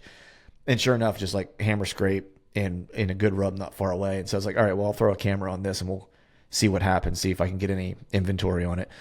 And I haven't been back to check it yet. So now you got me kind of excited to go back and check. Because it's also one of those areas where I love having a couple spots like this every year that are brand new that you can kind of throw easy sits at that I can run out after work. It's easy to get into, you know what I mean? And where I can almost use like other hikers, hunters as like cover because I'm not so worried about my access because there's going to be a ton of people using that. You know what I mean? So I'm like, I can just zip in using that trail and then hop off into where I want to set up. But go ahead. yeah, and I guess for that hunt, I mean, I think I would attribute it back to just pattern recognition of asking why I thought that area, why I couldn't ignore that. Mm-hmm. Um, because I might have just walked past that because you see scrapes and you see sign, you'll see poop a Yeah. lot of times, right? And some of that could be just made at night, and it's not necessarily uh, something that catches your eye. I mean, part of what caught my eye about this is the proximity of where it was to where I knew there was bedding. Mm-hmm. And in times past, not hunting in that location, but hunting closer to where the bedding was, I saw how the bucks were traveling through there during that time of the year. So I kind of, for me, it connected the dots. Well, there's a possibility that this particular animal is traveling in this way. And then Right. after I shot him and I had to go back and retrieve him, there's a lot of buckthorn that grows all over the state of Wisconsin now. It's in a lot of these areas. So this area just off of the hiking trail had a really thick grove of buckthorn that he actually paralleled and ran into when he died. And after I got in there, well, then it was super obvious. There was a half dozen garbage can sized scrapes that he Mm. had all worked up in there. And the little faint trail that I saw going into that thicket, which got me excited because the scrape, the faint trail going into the thicket, and then the bedding that I knew from past experience was beyond there. Then it became pretty obvious, like, okay, there was something that was mature that was staging it here, laying down sign, and then moving off to go into the bedding. And in either direction, he was probably doing that same thing in the evening. Mm-hmm. Again, all things being relative, depending on what pressure or what else was having him there. But I could have very easily. I often think of that hunt like I could have very easily packed it in and not gotten up that morning because I had to get up early. I had to get up at Right. like 3:30 in the morning after getting home at 11:30. Get up and say no, stop. Stop feeling sorry for yourself and get out there and go try it again. And then it Right. turned the whole season around, right? You go Yeah. from the lowest of lows to the highest of highs again and right back at it again. And that's usually how it happens too, right? It's like, you get your teeth kicked in for a little while, and it's like, you do it all for that like 30 seconds of I can't believe that all just worked out, or I made all these right decisions. But it's usually not an accident. You know what I mean? Like there was a method that you had there, right? Like you had all the pieces, right? Like that's the one thing, I'm not telling you anything you don't know, but a lot of the really good hunters, what they're looking for is like multiple things to come together in one spot, and a lot of times it's not the real obvious stuff. Sometimes Right. it's the subtle things. And I think that's like sometimes newer hunters, that's what they kind of get hung up on. Like well, there's no sign in here. Why would you set up here? It's like, well, it's not about like there being a bunch of sign. It's about being the right stuff. You know what I mean? It's like, and it's all context too, based on where you're hunting. There's a big woods piece that I hunt that there's areas that you would walk into, and that I could show somebody and be like, there's a deer that lives here that's between 150 and 160 inches, and they'd be like, there's no sign here. I'm like, yeah, but I can show you daylight trail camera pictures of that deer spending time in here, and there wouldn't be any big sign maybe within like a 200-yard radius around there that would ever suggest that guy likes to spend time there. You know what I mean? But it's like, Right. it's this faint trail. It's this big pile of poop that I found that wasn't far from there. There's like historical rubs down here with like a really old bed that I don't know that's used all that often anymore, but it's obvious that it was used at one time. And so it's like, and then it's just like, it sets up right? Like if you know like what you're looking for a setup, it's like it sets up right for a mature deer to want to spend time here and be away from everybody else. You know what I mean? And that's the hard part that you can't teach, that you're not going to pick up listening to two guys on a podcast. You know what I mean? It's like, you got to be out there, you got to see it, you got to do your homework and study it. And those are the things that you have to actually, get from your boots on the ground experiences. And I would say, what could people use out of that? It's like, give yourself time to actually learn a piece of property and how deer Yes. move out of it. That's another key point that I see 100%. from hunters. They understand the learning curve of a particular piece of property. Now, that's not to say there aren't guys that understand patterns. Now, think about pattern recognition just in general in life. Everything that we do, I mean, okay, I don't necessarily want to say everything, but Most 99% things. of Yeah. the things we do is recognizing patterns and repeating it, whether it's in your daily life, your job, Hmm. things that you're being asked to do for other people in your life. You're learning a new skill. It's pattern recognition. And hunting is very similar to that. Hunting mature whitetail is very similar to that. Now, deer are animals, they're going to have specific, I think they have specific personalities. I think they behave different depending on the area that they live. And where it gets really fun is that if you do locate a particular buck or a particular bedding area that's holding more than one buck, and you do get the opportunity to observe them either through glassing or through trail cam. A lot of guys use trail cameras and surround an area, and they can really start picking out movements and patterns through snippets of video and images. Then you really start to learn how that animal behaves. Um, it's almost a little bit creepy if you think about it, because if Totally someone is. someone was doing that to you, if they were filming you at every moment and figuring out how you behave.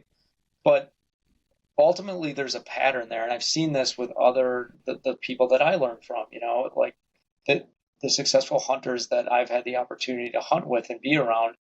they, their minds are, whether they understand it or not, they're recognizing patterns of topography, like how land lays out or how certain thickets work. Like if they see a certain type of brush or a certain type of food source, they almost innately can figure out or take a guess at how that deer is moving through there. And I feel like that's through experience of taking a guess on a pattern, like take oaks traveling to an island and how they're going to access that island in the early season.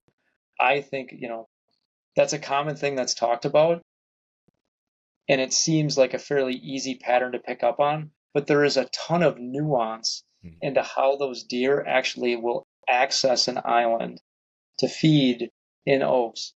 Now, the general herd of the immature deer, I mean, I've been on oak islands and I like to hunt them in the early season. I'll probably be on one opening day, and in that first week, it's like they come in from all directions.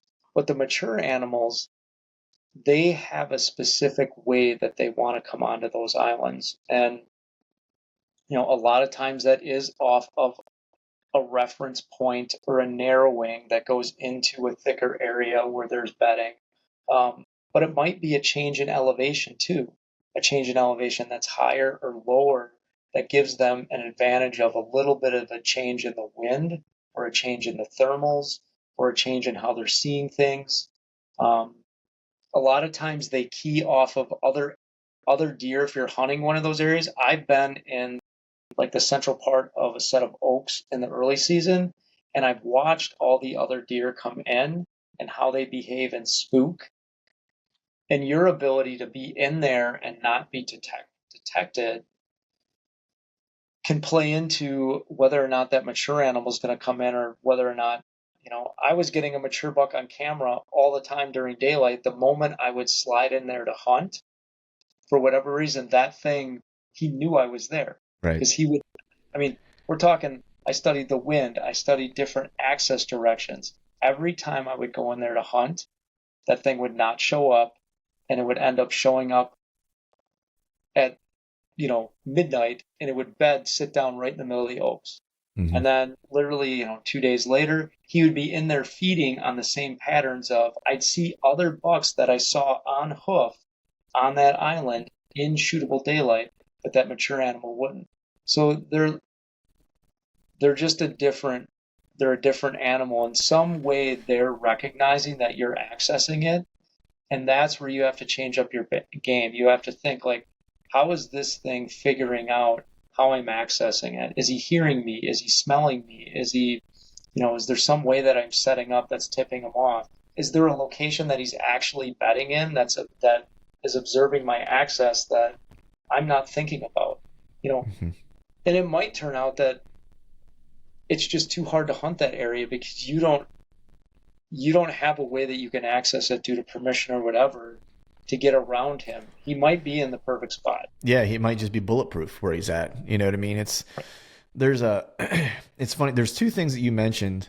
Like one was hypothesis, right? And then you just mentioning that where it's like was that deer somewhere that he could just, he might be laying somewhere where he's watching you walk in, and it doesn't matter where you come from, like your final approach, you can use 5 different access approaches.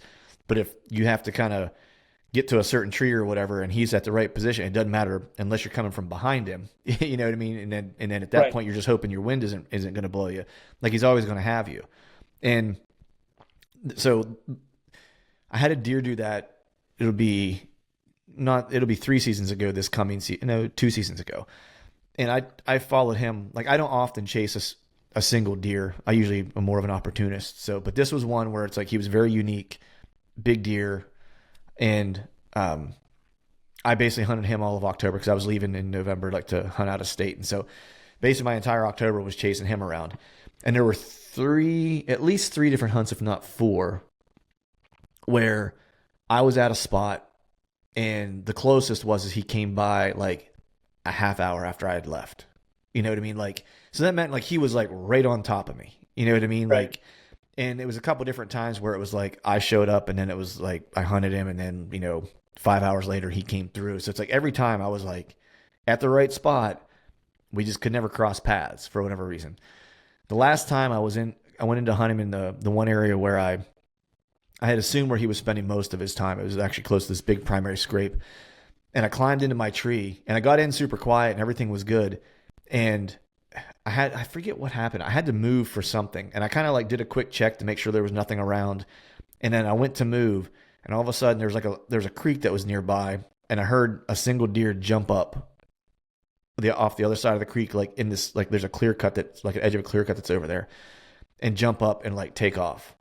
Like a single, no snort, no nothing. And like there's no reason for any other deer to really be in there. Like he had been in that area. I had him in daylight so often where I knew he was bedded close. That's why I was hunting in and around that general area. I'm pretty sure it was him because I'd never seen him, never gone to the trail camera picture, nothing of him after that. And sure enough, like I ended up looking back over there, and it wasn't like a well-used bed, but you could tell there was a deer that had been laying in like this one particular spot where there's a couple small logs that kind of made like a little, I don't know, like a little A shape or something like that. You know what I mean? Just where he could kind of fit in between, right? In and around like a bunch of, just a bunch of grown up clear cut. And it was that. And then one other bed that I'd found off a scrape in Ohio hunting with my buddy Chad. And I told this story before, but it was that scrape was only about 60 yards above this hillside that bed was on. And that bed in Ohio was like worn to the dirt. Like it clearly was like a rut bed that was Yeah. being used year over year over year. And so my hypothesis then started to be, and then I had a hypothesis. I started checking around like these community scrapes to try to find, like I would start walking circles around them to see if I could find like beds that were being used like in close proximity to where those scrapes might be that I like to hunt. Cause I hunt a lot of like primary scrape areas. Is like my favorite setups. Right. And there was one I didn't check this past year, and sure enough, I was hunting it this year, and the target deer that I had for that area came embedded within 40 yards and laid down, and I watched him for 2 hours. And like you said earlier about a deer you watched, he just walked out of my life, never gave me a shot, And so my hypothesis has been, going back to what you were saying before, it's like create these hypotheses and then go out and see if you can prove them or not, or disprove them. They're just as valuable if you can debunk them versus, prove that you're right. But so now what I do when I have community scrape areas that I find, I walk circles around them to see if I can locate a bed that's somewhere by. And I'm not looking for like the monster bed down to the dirt that's used for the past 100 years. I'm literally just looking for beds that may have been used within like the past year or two that have been used somewhat consistently. And I don't care if it's like super consistent or just like deer are laying down here. You know what I mean? That's all I'm really looking for. Because it's happened to me too many times where it's like in hindsight, I found beds that weren't far off of those scrapes, and they were in like kind of obscure places that I wouldn't have thought of, Right. And so, and it goes back to your point about curiosity. I start thinking about what is my prevailing wind usually? What is the thermal draw in like this area? Is there standing water? Is there something around here that's going to change like the wind current based on what the actual wind direction and the thermals are kind of doing together? And I start to think about like where would be the best place for a deer to lay that he could scent check these things without ever having to move. And usually that's where I end up finding like either another set of scrapes or, a set of like beds that are in that general area where they're bedding like in and around that spot. And so it's just that like hypothesis, see if you can prove it, be curious. Where would the beds potentially be and why would they be there? Oh, And so that's been my like axe to grind essentially because it's bitten me a couple different times now. Well, and I think this is why, and rightfully so, people get relatively protective of the areas that they hunt and scout, and because what we're actually describing, I mean, sometimes it can be a season process, Mm-hmm. but Oh, it's it's years. Yeah. typically of years. It's like Yeah. a multiple year type process. And so, and you, in the scenario you just described, like I could see your gears turning around, okay, I had this experience, this encounter, I saw the deer move on this property this way. So take observation of how the deer were moving. Mhm. Take observation of what time of year it was. Take observation of what the wind was. How did you access? How did you set up? What was your perspective? Could you have access from a different way? All these things that are going through your mind. Well, you might only get the opportunity to play that out maybe one time in a year Right. in that particular area. I mean, I had spots like that where I knew it was like, I'm going to get one chance to go in here, Yeah. and it's going to happen because of the timing and everything else.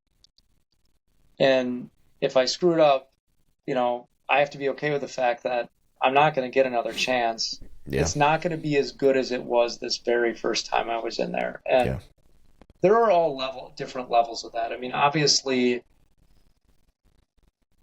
if you control, if you're on a private land and you're controlling pressure and there's different ways and you have more autonomy potentially in how the deer change behavior, but you also have to be doing that during the season.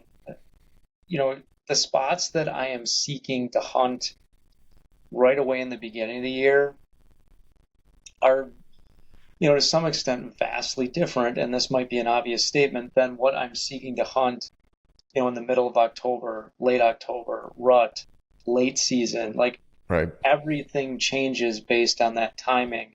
And if you're a young hunter and you're someone that's just getting into this, like really start thinking about that. Start thinking about timing. Because another thing I've seen very successful hunters do, they really key in on timing, whether it's a weather pattern, whether it's the time of the year and the type of food sources that these deer are feeding on.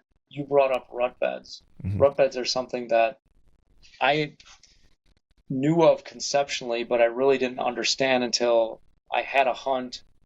I forget, I think it was back in maybe 2011 or 2012 where I watched this scenario played out. I was already tagged out, but they had earn a buck in Wisconsin, so I had an additional tag.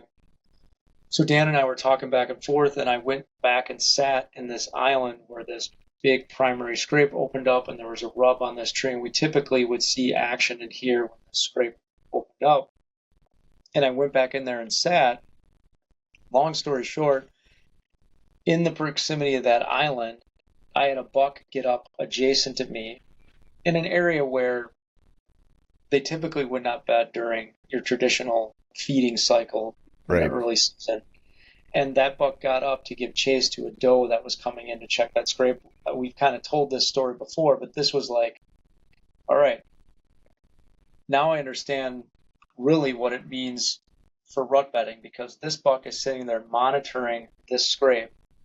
And the way that the wind was moving across that island, he's not only line of sight of it, but he's also line of smell of anything that comes over that island.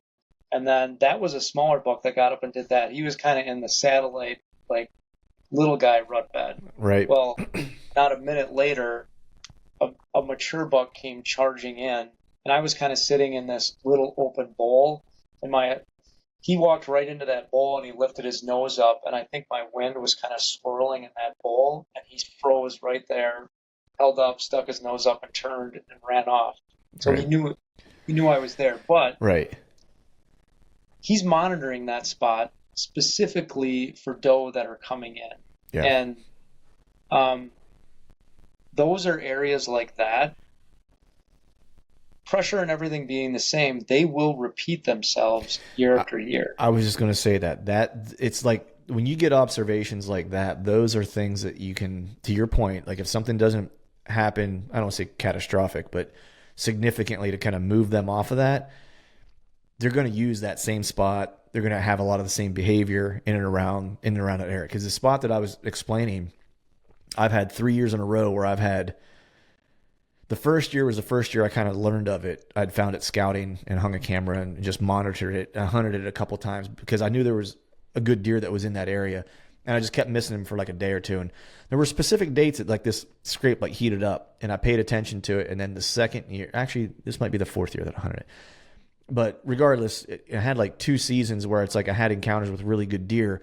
And it was always a little earlier, like where like the 18th of October was like the date. Like, and I had another hypothesis, which was I thought there was an early doe drop. I thought there was an early early fawn drop. I thought there was an early doe that came in that area.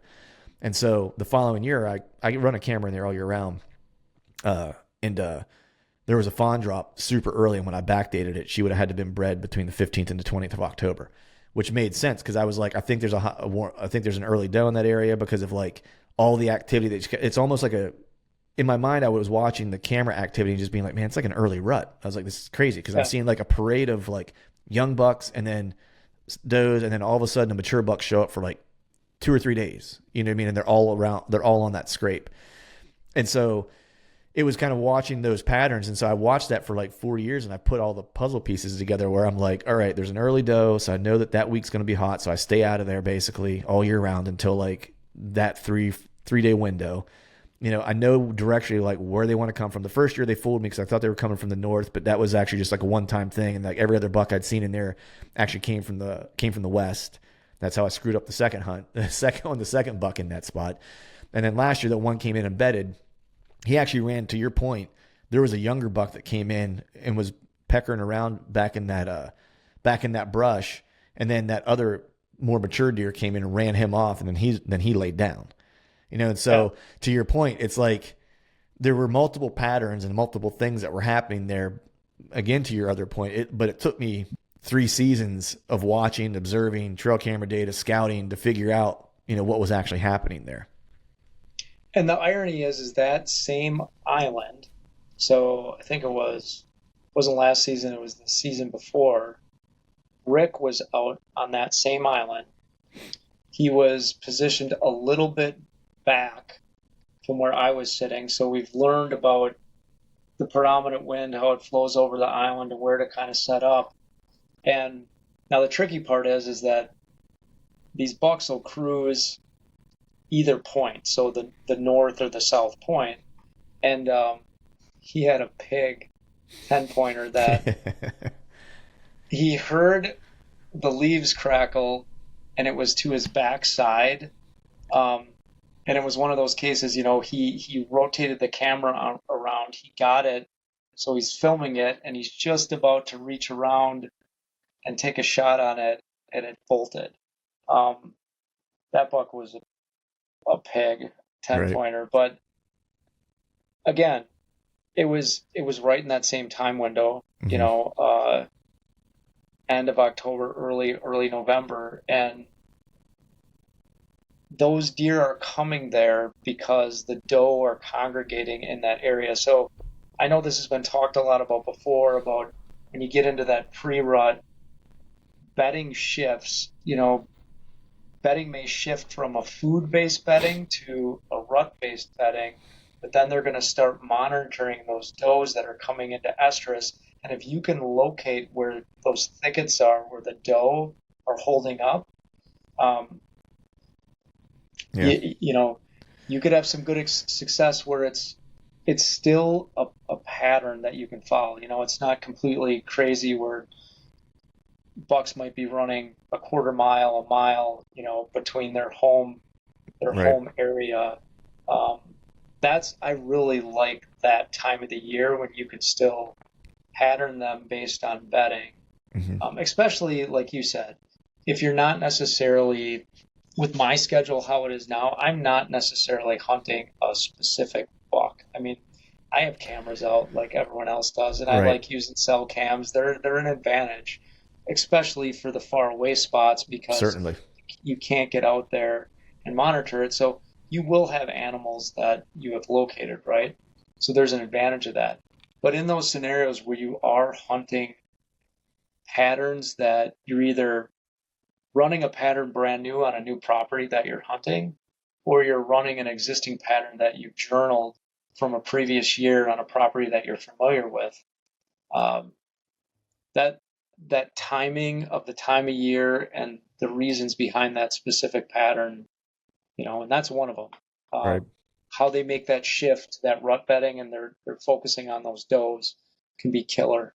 Yeah. Be killer. Yeah. I love using cameras to find um, just doe bedding for that time of year. And then this was just something I picked up from I think it was from Don Higgins was, or maybe it was when I had the MSU Deer Lab guys on, but just fawns, doe families have the same estrus date essentially because does pass down their estrus dates to their doe fawns. And so if you have a doe group that lives historically in a spot and it turns on November 3rd every year or whatever, like you can basically mark your calendar within like plus or minus 2 days on either side. I'd want to be in that spot. You know what I mean? Because that's going to be when you're going to have your best chance of something checking that doe bedding, area out to try to cut something out. Yeah. But man, one more. I know we've been here for about an hour and a half, and I'll be sensitive to your time, but I got one more question for you, and then I'll let you get out of here. So we've been talking a lot about just like mindset and, growth mindset and resiliency and curiosity and things like that. So I'm curious if there's a particular deer or a hunt in your mind that you can kind of point back to and go, this is when it all changed for me.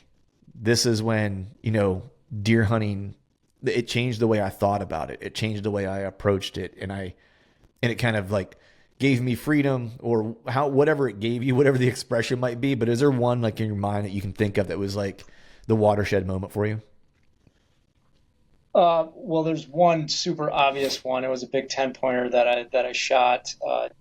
Dan and I talked about that one quite a bit, but there's been multiple ones, I guess. Or I'll touch on the 10-pointer one. Why that one I think was a watershed moment because first off, it was in a really remote area.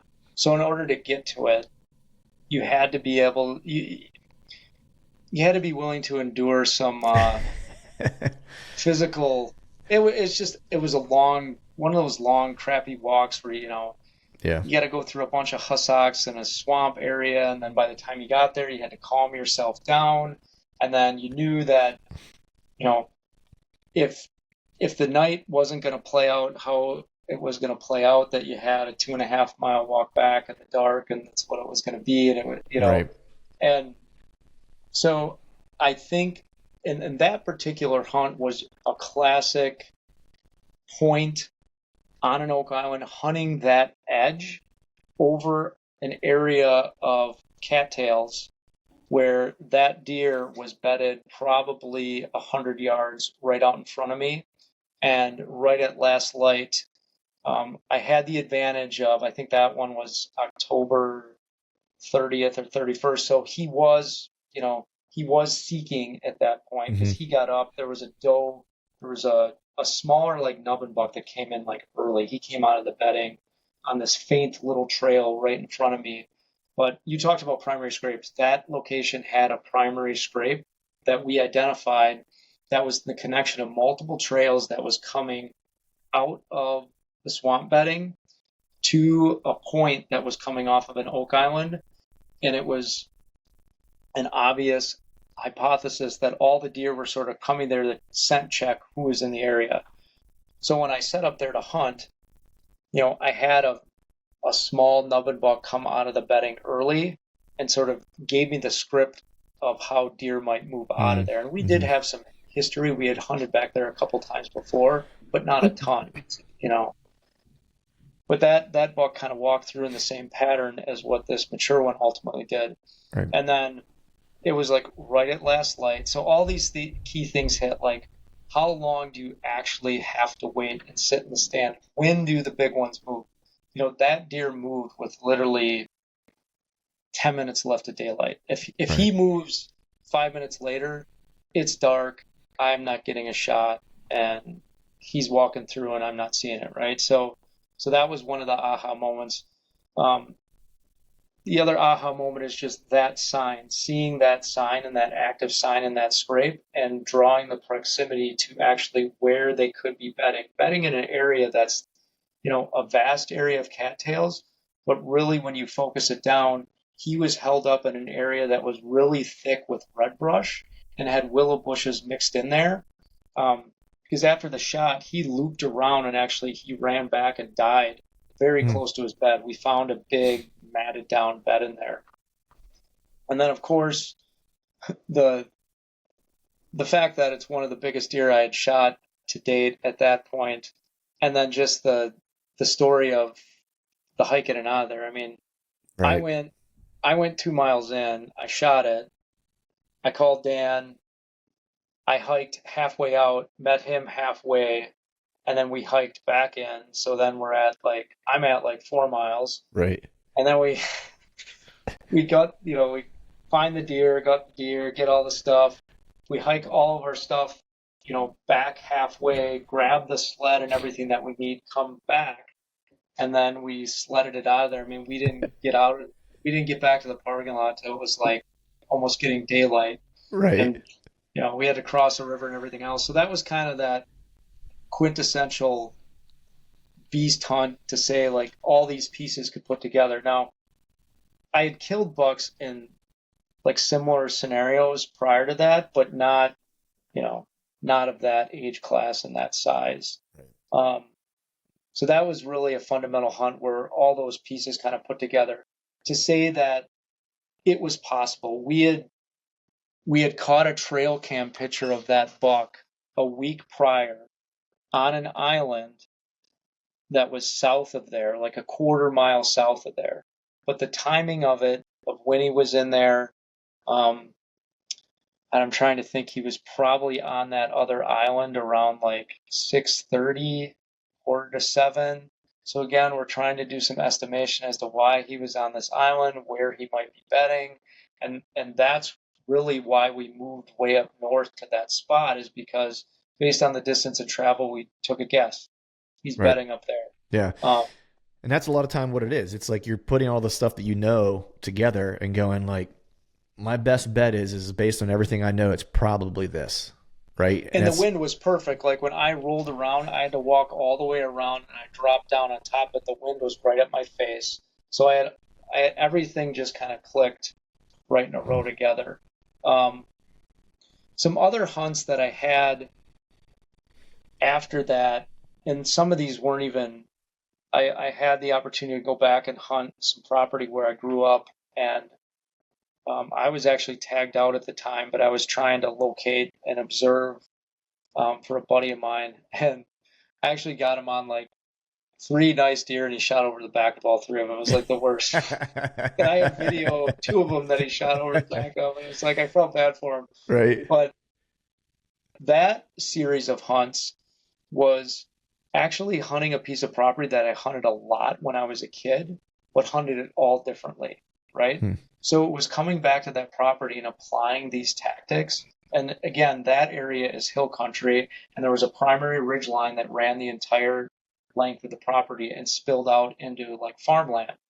But the leeward side of that ridge, when I think back of all the patterns when we had seen mature deer, or the old timers would talk about mature deer, I started putting all those patterns together that like, wait a second, they're doing this. This is the leeward side of this ridge. The predominant wind is southwest.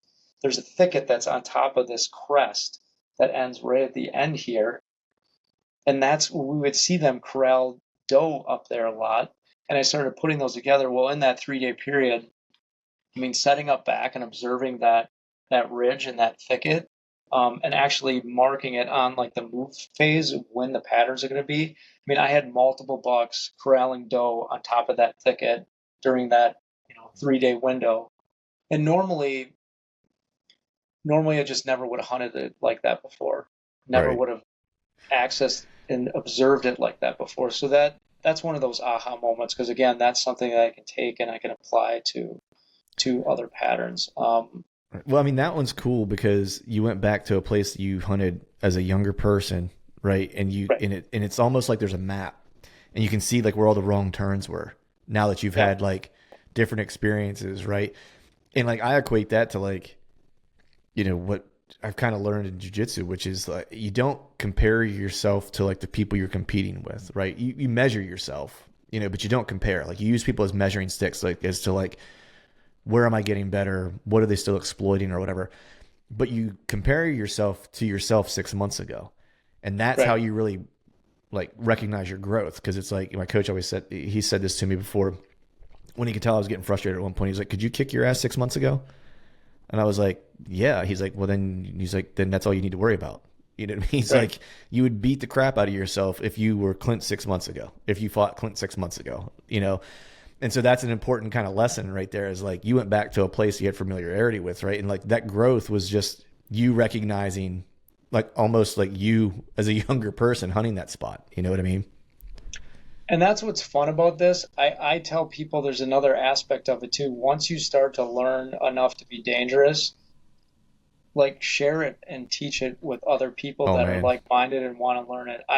Some of the, again, I enjoy hunting with this kind of, I'm fortunate to have a lot of passionate people in my sphere of hunting friends. You brought up Joe, and Mm-hmm. Joe and I have had some good co-hunts that we've done. We killed a couple bucks together, a couple years ago on a real niche spot. It was a unique situation with a unique set of topography, and um, those those moments are a lot of fun. But I've had guys that I happened to meet one of my friends, James. His daughter and my daughter played soccer together. So we're sitting on the sidelines and we're talking, and he likes to hunt, I like to hunt, and we're so for this is like 2 years we're chattering, a year and a half we're chattering about hunting and all that. Well, he just kind of is getting into this whole mobile hunting thing and doing some different things. So he hunts two different properties back to back that he had hunted before and hunted with his, I would say, just call them traditional patterns. Right. So one was an access area. You got to draw to get permission to it. It's part of this bowl league that he's part of here. And he's like, you know what? This year there's this little section of like swamp bedding that's down on the south end of this property, and no one really goes down there and hunts that. They all hunt kind of the set locations. So he's like, I'm going to get mobile and I'm going to slide in based on the wind is coming directly in this. I think I'm going to get something cruising from this bedding area back. Well, sure enough, he shoots this whopper 9 pointer, like, and he was Nice. ecstatic, right? So then that was cool. For me, that was cool because I could see all the things firing off in his mind that, like, he understood some of the concepts and then he applied it and he had success, like, right out of the gates, which, it doesn't It's always happen. awesome. Yeah. So then this past year, he has some private land that's up in central Wisconsin, a little bit north in central Wisconsin, that he hunts with some friends of his, right? Hunted it for many years. Your typical scenario where they hunt out of fixed locations, and he's he's like the visitor that's on the property. So he's like, I always go up there for opening day, and it's fun, but I kind of want to do something different. So last year he starts looking around at the adjacent public because there's some logging land and then there's adjacent public land, and he identifies this area where there's like a river bottom, and then across the road from the river bottom that had an oxbow in it, there's a bean field. And when he was doing some summer scouting, he identified that there was bucks that were crossing the road into this bean field. And I know this story's getting a little bit long. It was supposed to be our last story, Yeah. but so we're talking about this, and he's like, I didn't even know he was really going in and setting up this. He kind of just laid this scenario out. So he goes in there and he drops a camera along the river bottom, and he gets a picture of these bucks like traveling out of this oxbow, a couple of these bucks. So he knows he went in there early enough to scout where he identified that the oxbow ran back in about 75 yards and it was really thick, like just thick, high stem count, the perfect scenario for what they like to bet in an oxbow scenario. Right. And then not 150 yards, 200 yards away, they would go through this little wood lot and then cross the road into this bean field. So he said he didn't even do this consciously, but when he got in there on opening day, he pressed himself up. So if you think about the oxbow lays out like this, like kind of the woodlots here, then the beans are over here in this direction. Well, the wind's an off wind, so it's cutting across. So it's not blowing back down into the oxbow, but it's kind of cutting across. Well, he set himself up, pressed up against that river, which is like I'm like, dude, that's perfect because your thermals are pulling down into the Yep. river. And he's like, I wasn't even thinking about that, but I knew right where their access trail was because I could see where they were walking this thing almost every night, you know.